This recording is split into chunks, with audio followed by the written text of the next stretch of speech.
Sino-sino nga ba ang mga SSS members na kasama sa Uplift Assistance Program?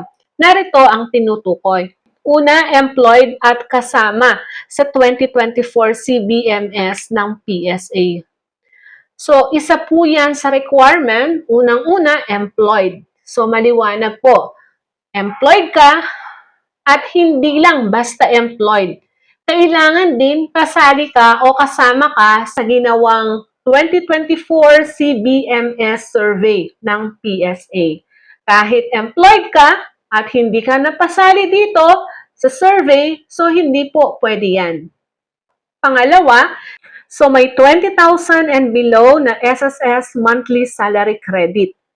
So, ibig sabihin, sa mga SSS members na merong 20,000 monthly salary credit o mababa dito, sila ang pwedeng makasali o makasama sa programang ito. Ang MSC ay makikita sa SSS Table of Contribution sa SSS website. Ngayon, kung mataas ang inyong monthly salary credit sa 20,000, so hindi ka po kasama dito.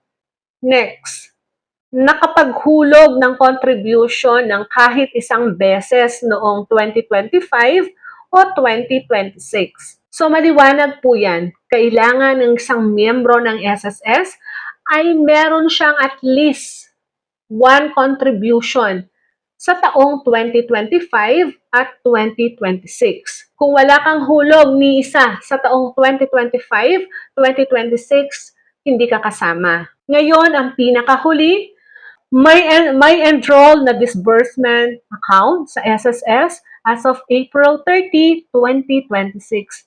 So, yan po ay maliwanag. Kailangan meron kang enroll disbursement account sa SSS. Hindi lang dapat enroll. Kailangan enroll ka na as of April 30, 2026. Kapag na-enroll mo ang inyong disbursement account, lampas na ng April 30, 2026, hindi po kayo kasama dito.